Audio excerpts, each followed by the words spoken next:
Bonjour.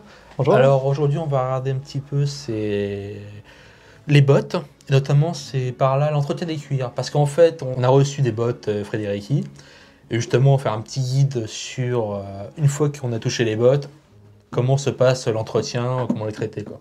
Alors là, c'est vraiment la spécialité de Vincent, donc je pense que je ne vais rien dire dans cette vidéo, je vais te laisser parler et faire toute la présentation, parce que là, c'est pas du tout mon domaine. Alors sachant que les bottes ou les chaussures généralement, elles sont vendues teintes en noir, mais de manière générale, tout ce que je prends comme chaussures et bottes, je prends non teint. Sachant que pendant la Première Guerre mondiale, les soldats allemands touchaient leurs bottes non teintes et ils les teignaient pas. Mais par contre, entre les deux guerres, on s'est dit, allez, tout le monde met ses chaussures et ses bottes en noir. Donc évidemment, on n'a pas les mêmes produits qu'à l'époque. Mais bon, déjà, je peux vous filer un petit guide pour comment entretenir vos bottes et en fait, déjà faire le premier entretien quand vous les recevez. Sachant que même si les bottes sont teintes en noir, suivant les fabricants, c'est mal teint en noir. Genre par exemple, j'avais commandé des bottes Nestoff noires, et en fait, la teinture noire, c'était quasiment poudreux, ça partait au premier brossage. Ouais, du coup, c'est pour ça que maintenant j'ai l'expérience, c'est je fais moi-même, comme ça tient, c'est sûr. Alors tout d'abord, comme c'est du cuir, c'est de la peau, donc comme la vôtre, il y a un peu de graisse dessus. Du sébum et d'autres produits. Donc déjà, ce que je ne vais pas le faire devant vous, mais d'abord je passerai les chaussures et les bottes au savon à sel. C'est un savon à base de glycérine, on trouve ça dans les boutiques d'équitation. Donc c'est mouiller les bottes, passer le savon avec une espèce d'éponge, et après on rince et on sèche. Très important que les bottes soient sèches. Et de toute façon, je dis tout le temps, une botte ne se met jamais à côté d'un radiateur ou de quelque chose qui chauffe comme ça.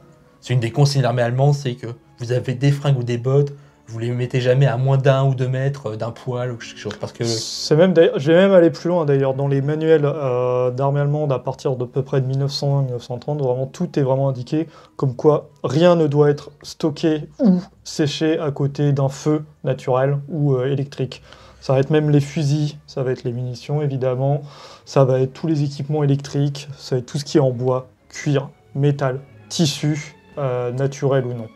C'est qu'en fait, l'humidité, si elle part trop vite, le matériau va se craqueler. C'est un peu le même phénomène qu'on a quand on décongèle quelque chose. Si on décongèle trop vite, ça explose. Alors donc, une fois que les bottes ont été passées au savon, c'est qu'on applique de la teinture. Normalement, c'est extrêmement salissant. Ouais. C'est une fois, j'ai un flacon qui m'a explosé entre les mains. J'ai gardé les mains noires pendant 2 semaines. C'était en mode avec... Et même après, j'étais en mode le Seigneur des Anneaux avec les ongles... Sous les ongles, ça restait noir. Ah, il y a des produits comme ça qui sont vraiment... Mais bon, d'un autre côté, c'est conçu pour teindre du cuir. Donc c'est normal que ça puisse... Ça teint tout, le cuir, la table, tout ce qui est autour. Donc, mettez des gants et surtout... un tablier ou des fringues qui craignent pas. Ouais, là, faut pas faire ça habillé en uniforme ou voilà, en costume. Là, très mauvaise idée. Et après, avec une espèce de pinceau, 2 couches. 2 couches de peinture. Pas le dessous des semelles, mais tout ce qui est autour. Alors, comme c'est des bottes Frédérici, comme haut de gamme, forcément, l'entretien, correctement entretenu, et sous réserve que vous ayez un bon cordonnier dans un rayon de 50 km, ce qui n'est pas toujours donné. En fait, elles sont quasiment immortelles. Parce qu'en fait, les clous prennent le gros de l'usure et le fer à cheval aussi. Et comme c'est un cuir extrêmement épais, justement, j'ai ramené de quoi vérifier. C'est que réglementairement, c'était 3 mm. Là, elles sont neuves, donc comme elles ne sont pas huilées et tout, le cuir est... et pas encore, est encore un peu sec, cartonneux. On a presque 3 mm d'épaisseur de cuir ici. Sachant que c'est partout, notamment du côté du talon, vous avez les 2 couches de cuir qui se recouvrent, plus une couche de cuir en soutien, donc vous arrivez entre 7 et 9 mm au niveau du talon.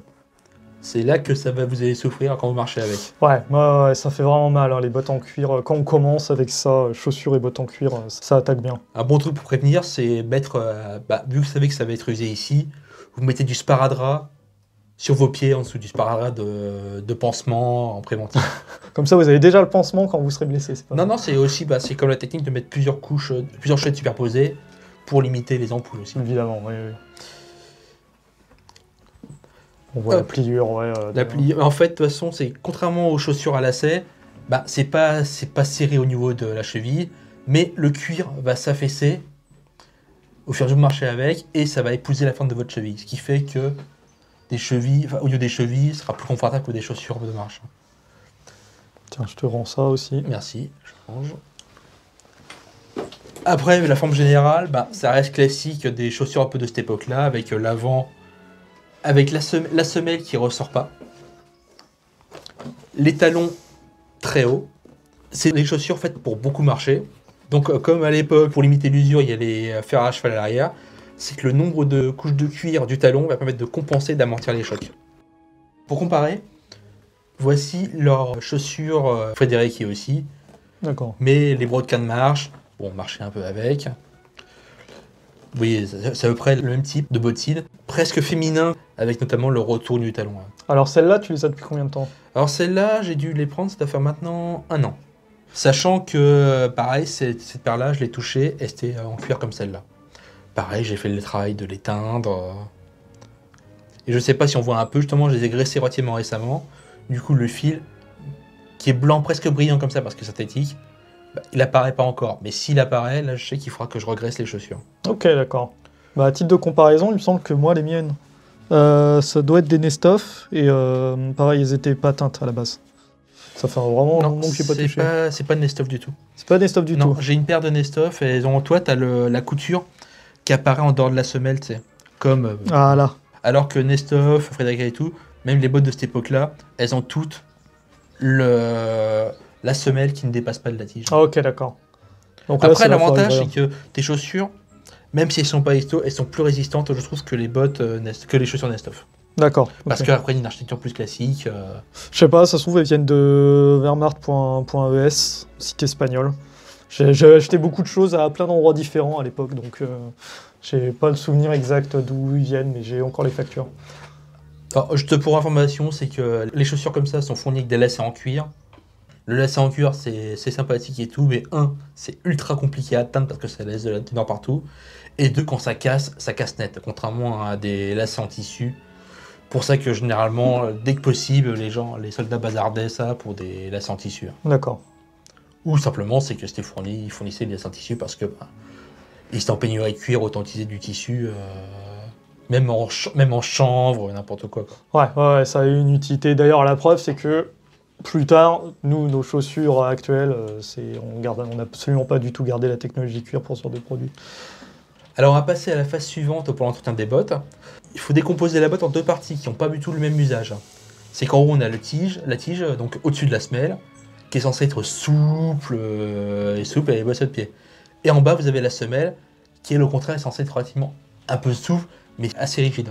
C'est la Parce que- résistance vraiment qui c'est ça, compte pour c'est- cet endroit-là, pas la Et résistant. Et en plus, c'est pas des cuirs qui étaient différentes. Le cuir des semelles a été compressé plein de fois. C'est un cuir beaucoup plus dense. Ouais. Pas les mêmes endroits dans Parce que là, l'animal. par exemple, là, ce qu'on voit, les stries, là, c'est les couches de cuir superposées qui ont été compressées, collées, compressées, collées, compressées, collées, c'est ça? Ou je me trompe? Surtout compressé ensemble. C'est tellement compressé qu'elles ont fusionné. D'accord, ok. Après, en plus, il y a des clous transversaux pour maintenir. Qui permettent de les maintenir. Alors, par contre, pour le dessus, comme il faut un cuir assez souple, on va utiliser l'huile de castor, donc l'huile de ricin. C'est la même chose, hein. Huile de castor, huile de ricin, c'est le même produit. C'est à base de graines écrasées. Souvent, vous trouvez de l'huile de ricin dans les magasins, genre dans les grandes surfaces, mais c'est vendu en petits flacons, ils coûtent très cher. C'est des Ah, produits bio, oui, tout ça, là. Ouais. Vous achetez en ligne, c'est un bidon comme ça. C'est un paquet de temps qu'on l'utilise. C'est 10 € le flacon, le bidon comme ça. Et avec ça, vous êtes quoi entretenir On tient à deux. pour des années. Voilà, avec nous, ça. on tient à deux là-dessus, sur cette quantité-là. Et vous voyez les cuirs qu'on a absolument partout. Et disons que 2 couches d'huile de ricin sur tous les cuirs. Enfin, sur tout le cuir, sauf les semelles. Et ce sera parfait. Après, régulièrement, bon, graisser la chaussure, au final, on fait souvent. Mais une fois par an, ou en tout cas quand le cuir est vraiment sec, on repasse un coup d'huile de ricin sur tout le cuir. Ça marche pour les sangles, n'importe quoi justement. Là, Un bon exemple, sinon, c'est tu veux des sangles là-haut? la Zelban qui est à droite. Celle-là? Oui. Allez, hop, deuxième fois qu'on la sort, celle-là. C'est le cuir maintenant, il est ultra souple et tout, mais régulièrement, Voilà, on peut voir si les le cuir est différences. trop sec, ben, faut un petit coup d'huile de ricin et ça boit. Ça boit. En plus, comme les stuffs ont tendance à filer des cuirs, bah forcément ils sont pas traités. Ça boit, vous mettez la pinceau et en 2 minutes c'est absorbé. Et par contre, maintenant c'est pour la semelle. Là c'est pas pareil. Là ça va être de l'huile de lin. C'est aussi des graines, mais en fait c'est que ça rend le cuir plus dur. Donc c'est pareil, par contre c'est toute la semelle, le dessous de la semelle et les côtés de la semelle. 2 ou 3 couches. Pareil, c'est un entretien. De temps en temps, quelques fois dans l'année, remettez de l'huile de lin sur la semelle. Alors l'huile de lin, juste, je passe très vite fait dessus. C'est pas normalement conseillé, en ligne, vous allez voir, c'est pas spécialement conseillé pour le cuir. C'est adapté pour le cuir, c'est pas juste conseillé spécialement pour les cuirs, donc faut normalement pas faire toutes les surfaces, Uniquement la semelle. toutes les sangles avec. Par contre, c'est toujours bon à avoir. Déjà, ça s'achète en grande surface, ça. Vous voyez, c'est des bidons, je sais pas, il y a 1 litre là-dedans, un truc comme ça. Oui, c'est des bidons de 1 litre. Ça coûte rien du tout. C'est nécessaire. Si vous faites de la reconstitution, c'est nécessaire. Voilà, ça, c'est le genre de choses. Faut pas passer à côté parce que vraiment détruire des objets parce que vous les huilez pas, c'est une façon très débile de perdre des objets. Ça, l'huile de lin, c'est relativement correct, on va dire, pour le cuir. C'est pas spécialement pour, mais ça suffit. Et aussi, ça permet d'entretenir les bois. Donc, je vous laisse imaginer tout ce qu'on a en bois et en cuir ici. Ça permet de faire pas mal de choses. Sachant que normalement, pour les fusils, c'est par contre le fusil en entier, c'est le balistol. C'est autre chose. Ouais, le balistol, c'est voilà, mais on a les manches de grenade, on peut avoir des panneaux, on peut avoir des manches en gauche, les à brosses. droite. On a du matos absolument partout, quoi. Donc c'est vrai qu'on a besoin de cuir, on a besoin d'huile, pardon, pour les métaux. On a aussi besoin d'huile pour tout ce qui est les matières organiques.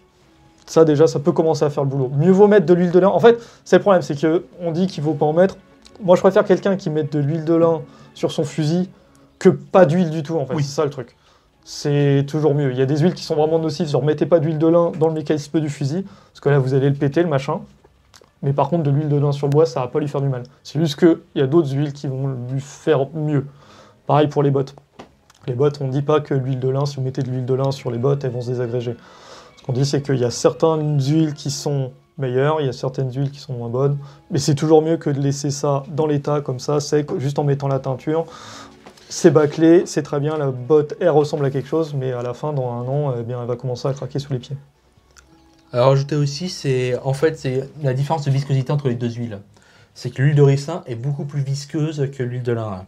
Ce qui fait que quand vous graissez avec de l'huile de lin, ça va rester beaucoup plus en contact avec le cuir et le cuir va plus l'absorber aussi. Et aussi l'odeur, parce que l'huile de lin sent beaucoup plus fort que l'huile de ricin. J'ai remarqué, parce que quand je renifle les chaussures, entre la semelle et la tige, je sais pas du tout les mêmes trucs. Non mais ça compte. Hein. Non, mais c'est vrai. On peut pas le présenter pour la vidéo, les odeurs, mais voilà, il y a des choses et d'autres. Tout comme le balistol qui a sa propre odeur. Ouais, le balistol avec son odeur anisée, j'avais pris ça l'autre jour. Enfin, j'avais dit ça à l'autre vidéo et tout le monde. Et une personne s'est moquée de moi en particulier. C'est très drôle que tu veuilles renifler absolument toutes tes huiles. Mieux vous reniflez l'huile que le pétrole. C'est sûr. Attendez, il est notre aérosol. Oh, putain. Et après, il y a tout ce qui est abordé, tout ce qui est brosse, tout ce qui est brosserie et tout. Mais d'abord, revenons aux bottes, c'est qu'une fois que tout l'entretien comme ça est fait, le premier entretien avec les huiles et tout, vous laissez sécher. Et à la fin, vraiment, le truc quotidien, c'est que vous mettez de la graisse. Moi, j'ai une préférence pour les graisses noires qu'on trouve dans les magasins d'équitation. D'abord, les graisses pour sel, les graisses...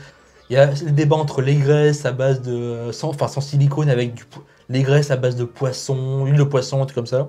L'avantage, c'est que souvent, comme une selle, ça coûte très cher. Donc, il faut l'entretenir. Une selle de cheval. Faut l'entretenir, ça coûte très cher. et que faut consommer des litres et des litres de produits pour en faire. Du coup, c'est des produits de très bonne qualité, pas chers. Notamment, moi, j'ai de la graisse noire pour sel. C'est un mélange de différentes huiles, y compris l'huile de poisson et tout. Ça se vend en pot, en gros pot, pas cher. On applique ça avec un palo et c'est efficace. Ok, pas mal, pas mal, pas mal. Mais il faudra bien sûr des brosses à chaussures, ne serait-ce que pour dès que vous utilisez les chaussures. Genre il y a de la boue. La boue, généralement, il faut l'enlever tout de suite. Vous rentrez de marche comme ça, vous passez un coup de brosse pour décrotter les chaussures. Parce que si la boue elle reste, ça va faire des poches pour le cuir risque de moisir en dessous. Ça va sécher le cuir au bout d'un moment aussi. Sachant qu'aussi la graisse, pas mal se concentrer. Autant les grandes surfaces comme ça, ça va surtout en fait, l'important pour graisser, c'est les coutures. Parce que les coutures passent à plusieurs couches de cuir, donc ça fait une passerelle pour que l'humidité s'infiltre directement dans la botte. C'est un point de faiblesse, tout ça. C'est ça. Ok. Donc même les meilleures bottes du monde, il y aura toujours le fait qu'il va ça. Pour ça qu'il faut mettre la graisse. C'est que ça va boucher un peu les pores, les trous par lesquels passe le fil. Ok. Bon.